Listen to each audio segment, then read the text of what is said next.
Hello. हाँ बताइए ma'am. जी, तीनों सॉफ्टवेयर है हमारे अंदर। हाँ तो अ, ऐसा कि ब्रह्मा यानी माँ माँ यानी फीमेल, हाँ स्त्रीलिंग का पार्ट बजाया।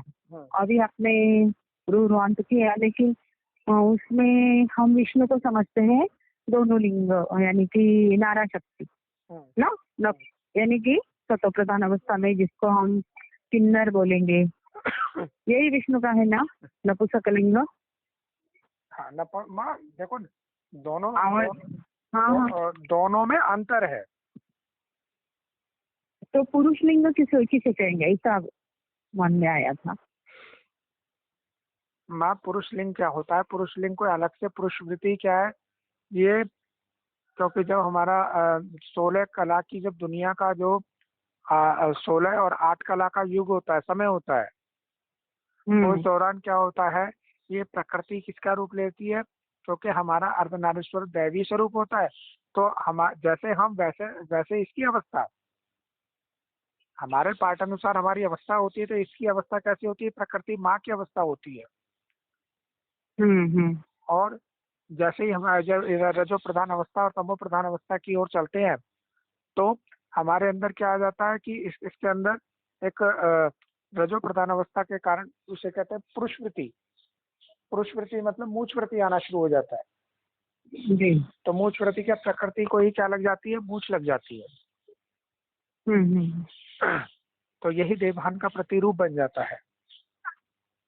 अच्छा। हाँ, तो अब ये कोई अलग से हमारा कोई अलग से कोई संस्कार नहीं है, लेकिन हमने उस समय क्या करा, क्योंकि ये इसमें जो 16 और 8 कला में हमारा सहयोगी थी ये।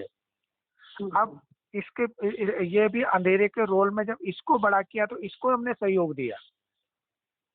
इसके रोल को ही पुरुष वृत्ति कहा गया है, अलग से कोई और रोल नहीं है। अलग से कोई रोल ऐसा नहीं है जी। यदि दैवा, यदि हम एक ही द्वितीय, एक ओंकार द्वितीय नास्ति और लास्ट में एक में समाना है, हाँ, तो जब हम आधा कल्प तक वही स्थिति में रहेंगे, तो फिर विघटन होने की जो प्रक्रिया होती है वो आधा कल्प के बाद होती है। हाँ देखो, बीज रूप अवस्था है वो, देखो एक तो हो गया बेहद का आधा कल्प, जिसमें हम आधा कल्प बीज रूप अवस्था में रहते हैं, और एक हो गई जो इस देह की दुनिया का कल्प है।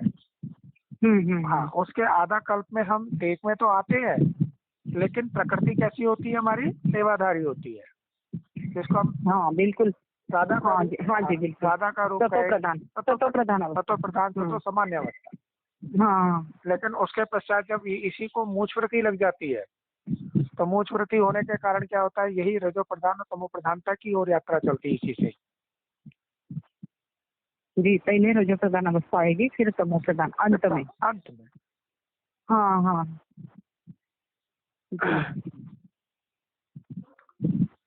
तो जैसे ये सब कुछ बीच के अंदर समाया हुआ है, समझ लो। लेकिन जैसे विखंडन की स्थिति आ जाती है दैवी माँ, तो स्थित्यंतर सूरज में भी होगा ना,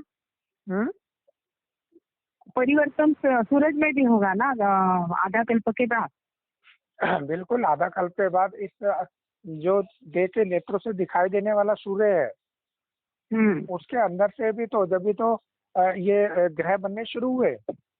जी। जब और बीज जो है, बीज का अंकुरण संगम युग में होता है या द्वापर से शुरू होता है देवी माँ? देखो, अंकुरण द्वापर का मतलब ही क्या है? अगर वेद के दृष्टिकोण से देखें तो द्वापर का मतलब क्या है कि दूसरा पुर शुरू हो गया। एक तो स्वय का पुर था, एक पुर था वो लाइट का स्वरूप जिसे कहते हैं, और एक है दूसरा मतलब पंच तत्वों का पुर और तैयार हो गया, दूसरा पुर तैयार हो गया। तो यहाँ से विखंडन होता है ना। हाँ, तो संगम में यदि बीज अंकुरित होता है, ऐसा भी हम बोला गया। हाँ। तो संगम में बीज अंकुरित होना माना हमें स्मृति आ जाना। अब तो क्या हो रहा है कि बीज अवस्था की ओर जा रहे हैं, अंकुरण नहीं है अभी, बीज अवस्था की ओर जा रहे हैं, अभी बाकी है। अभी तो अंकुरण कहाँ हुआ है अभी। अंकुरण नहीं हुआ है। अंकुरण जब ये संगम का अंकुरण हो जाएगा देवी माँ, तो यहाँ भी 2 पत्ते निकल आएंगे ना? नहीं, यहाँ पे ऐसा, यहाँ पे 2 पत्ते नहीं, दोनों 2 पत्तों का स्वरूप एक में समा जाएगा। जब तना निकलता है तो सिंगल होता है, फिर उसके बाद जब जैसे ही पहले निकलते हैं 2 पत्ते के रूप में अलग अलग फटते हैं। किसी तो को तना ही निकलेगा फिर? अच्छा। हाँ, पहले तो तना ही निकलेगा ना। हाँ। तब तना निकलता है तो उसका क्या अर्धनारीश्वर स्वरूप है, जो कि प्रकृति के आवेश में आकर के निकला है जी। लेकिन उसके बाद फिर थोड़ा समय के पश्चात फिर वो क्या होता है, फिर डबल हो जाते हैं। फिर एक नर हो गया, एक नारी हो गया। ये तो आधा यानी कि द्वापर से होता है ना? हाँ, तो वही है ना, विखंडन। हाँ, विखंडन खंडन होता है ना, द्वापर से होता है ना? हाँ हाँ। द्वापर से तो देखो एक दूसरा पुर आया अभी। तो जो ब्रॉड ड्रामा में होगा वही संगम युग के छोटे ड्रामा में भी होता है ना देवी माँ? नहीं, देखो अब इसके विपरीत हो रहा है ना। अभी 2 यानी पुर, कि यहाँ तो स्वर्ग की प्रतिकृति है ना? हाँ, अभी तो देखो यहाँ से 2 पुर से 1 पुर की ओर जा रहे हैं। हाँ, बिल्कुल। यहाँ से तो 2 पुर से 1 पुर की ओर जा रहे हैं, वहां से 1 पुर से 2 पुर की ओर चलेंगे। हाँ। तो कैसे प्रतिरूप हो गया? जस्ट अपोजिट नहीं हो गया? हाँ। अभी प्रेजेंट में विख्यात रूप में क्या था? 2 पुर थे। अपने आप को 2 अलग अलग समझ रहे थे, नर भी अलग है, नारी भी अलग है। उसके पश्चात फिर क्या हुआ? दोनों का कॉम्बिनेशन स्वरूप तैयार हो रहा है अभी। कॉम्बिनेशन कंप्लीट स्वरूप अवस्था आ जाएगी तभी तो बीज रूप की ओर चले ना। और वहां से फिर उल्टा चलेंगे, इसके विपरीत चलेंगे इस तरीके से। एक कैसे हो गया? अच्छा। हाँ जी जी। यानी कि सृष्टि रूपी रंगमंच का पूरा सर्कल यदि समझ आएगा तो ये प्रक्रिया बीज से लेकर पूरे झाड़ तक और झाड़ से लेकर पूरे बीज तक आधा कल्पक चलती रहती है। हाँ, देखो उस समय क्या था कि पहले बीज से किस में गए? खंडन की ओर गए। अब खंडन से बीज की ओर जा रहे हैं संगम में। हाँ, यानी कि बीज अंकुरित होता है। हाँ। फिर तना, फिर झाड़, टाल डालियां, फिर पत्ते, ऐसा जब होता है। हाँ। ये जो स्थिति है हमारी, ये रात की दुनिया की है। हाँ। फिर सतो प्रधान अवस्था में ऐसा नहीं होता ना? ऐसा नहीं होता क्योंकि वहाँ हम आत्मिक स्टेज में सिर्फ लाइट ही लाइट रहते हैं। तो सृष्टि रूपी रंगमंच सिर्फ द्वापर से लेकर बड़ा होता है। हाँ, झाड़। बिल्कुल बिल्कुल, द्वापर से बड़ा होता है ना झाड़। हाँ, द्वापर से ही 16 कला की दुनिया बेहद में स्टार्ट होती है। तो आधा कल्प तक जब हम आत्मिक रोशनी में रहते हैं तब झाड़ विकसित नहीं होता। वहाँ झाड़ की क्योंकि कहते हैं ना, बीज जब धरनी में लगेगा तभी तो विस्तार को पाएगा। धरनी ही नहीं है तो विस्तार को कहाँ से पाएगा? तो आधा कल्प का समय ऐसे ही चला जाता है। ऐसे ही चला जाता है, जिस तरह से घर के अंदर जैसा या जो खेती करते हैं या उदान लगाते हैं, उनके बीज ऐसे ही पड़े रहते हैं। बीजों का जब अंकुरण का समय आता है जब भी तो अंकुरित होता है, उससे पहले थोड़ी ना होता है।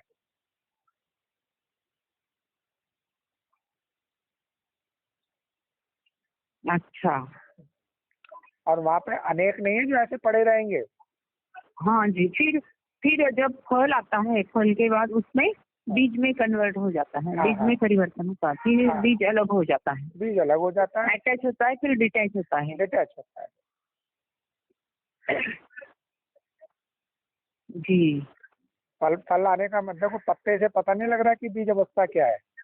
पत्ते में बीज कहाँ छिपा हुआ पता ही नहीं लग रहा, लेकिन फल के अंदर पता हुआ बीज है। तो वहां से बीज अवस्था की स्टार्टिंग हो जाती है, कच्चे से लेकर के और पकने तक की यात्रा। तो यही त्रिमूर्ति की यात्रा है, जिसके अंदर बीज स्मृति, बीज के स्मृति पहचान के संकल्प आना शुरू हो जाते हैं इस स्टेज में आकर। यानी कि संगम की अवस्था है। संगम की अवस्था है। हाँ हाँ हाँ जी। तो 1936 से यदि महिमा ये यात्रा शुरू हुई ना, तो यानी कि हर एक चीज 3 अवस्था से गुजरती है, सतो, रजो, तमो। तो अभी अंतिम स्टेज में हम तमो प्रधान अवस्था में थे, फिर इधर आए संगम में ना। तो रजो अवस्था कब थी हमारी यज्ञ की? अब जैसे आप यज्ञ की बात करें, यज्ञ तो पूरा ही कैसा है, क्योंकि तमो प्रधान अवस्था से इसकी स्टार्टिंग हुई है। ठीक है, यज्ञ की स्टार्टिंग कब से हुई? जब हम तमो प्रधान स्टेज में थे, नर्सरी क्लास में थे, जब रोशनी का केवल 1% की स्टार्टिंग हुई थी। 99% क्या था? अंधेरा था। अंधेरा होने के कारण किसे कहेंगे? तमो प्रधान स्थिति कहेंगे, क्योंकि हमारे में रोशनी नहीं है। हम कर्ता का भान, भोक्ता का भान, डर और एक अच्छा बुरा, ये सब देखने में लगे हुए थे। बिल्कुल, है ना। और रजो प्रधान आ गए तो फिर भी क्या हो गया? मध्यस्थता की स्टेज आ गई, यानी कि 1936 से अति तमो प्रधानता थी। फिर उसके बाद रजो में आ गए। हाँ, रजो में आने का मतलब क्या है कि रोशनी बढ़ गई और उल्टी सीढ़ी है ना। हाँ, तो रोशनी बढ़ी। तो रोशनी बढ़ने के बाद क्या हुआ? उसके अंदर हम थोड़ा सा क्या हुआ, सेपरेट हो गए थे। लेकिन रजो पर, जैसे कि बेहद के उसमें हमें पाठ में पढ़ा कि रजो प्रधान अवस्था में रजो प्रधान अवस्था में देह के संबंधों का बोलबाला जरूर होता है, लेकिन उनके बीच में क्या होता है? प्यार होता है, स्नेह होता है। दूरियां नहीं होती, निकटता होती है जी। तो अभी तक हमारे जो हम अपने पार्ट के अपने अनुभव को देखते हैं कि अब से पहले का जो समय था, 2017-18 से पहले का जो समय था, 18 से पहले, उसमें क्या था? देह के संबंधों में भी क्या था? एक जो कि हमारा चाहे व्हाइट पोस्ट दुनिया हो चाहे वैसे, एक देह के संबंधों में प्यार की अनुभूति हुई। बिल्कुल। वो थी हमारी रजो प्रधान अवस्था। रजो प्रधान अवस्था। अब सतो सामान्य अवस्था में क्या आ रहा है कि अब अलौकिक संबंध आ गए जी, सब हमारे अपने हैं। एकदम सही, एक्सलेंट। हाँ, तो इस तरीके से हमारी रूपरेखा अपने पार्ट की चेंज होती चली जा रही है, अवस्था है। क्योंकि ऐसे नहीं है कि जो भी चीज स्टार्ट हुई है, कब से हुई है? सतो प्रधान अवस्था में यज्ञ शुरू हुआ था। अरे सतो प्रधान, तमो प्रधानता में संपूर्ण सतो प्रधान कहाँ से आ गया? अरे तमो प्रधान से सतो प्रधान बनाने के लिए तो आप खुद आए हुए हैं। तो इसका मतलब थोड़ा आए हैं तभी सतो प्रधान हो गया और बाद में जाकर के फिर तमो प्रधान हो जाएगा। देखिए, स्टेप बाय स्टेप उल्टी सीढ़ी जो है ना, उल्टी सीढ़ी से ही हम पहले तमो प्रधान 1936 से लेकर और क्या रजो के बाद अभी सतो की तरफ जा रहे हैं। तो कहने का मतलब तो वही चीज है कि क्योंकि इस समय क्या था? उस समय 0% बैटरी हो गई थी, मतलब कालिमा की परसेंटेज बढ़ गई थी। वही तो उत्थान की ओर जा रही। उत्थान की ओर जाने का मतलब क्या है कि तमो से रजो की और रजो से सतो प्रधानता की ओर बढ़ना। अच्छा। तो लेकिन धर्म पिताओं की एक्टिविटीज क्या होती है? जैसे ब्रॉड ड्रामा में होती है ना, उनके शब्दों में भी यही चीज अभी भी निकल करके आई थी और आएगी भी। क्योंकि उनकी रोशनी स्टार्टिंग में आते वक्त क्या होती है? तेज होती है, बाद में जाकर के डल हो जाती है। मतलब उस समय प्रेजेंट में जब उनका पार्ट शुरू होता है तो उनकी रोशनी कैसे दिखाई देती है? 100% फ्लो के साथ में। और उसके पश्चात फिर क्या होता है? जैसे जैसे समय आगे बढ़ता है उनकी बैटरी का परसेंटेज अंधेरे की ओर। तो वो उनके शब्दों में आ सकता है कि पहले जब बाबा आए थे तब तो सतो प्रधान अवस्था का ज्ञान, फिर बीच में रजो प्रधान अवस्था का, अब तमो प्रधानता में ज्ञान चल रहा है। उनके लेकिन हम उसके अधीन थे ना दहिमा, तब हम ऐसा ही बोलते थे ना, सत्यवचन महाराज। वही हम उसके अधीन थे ना।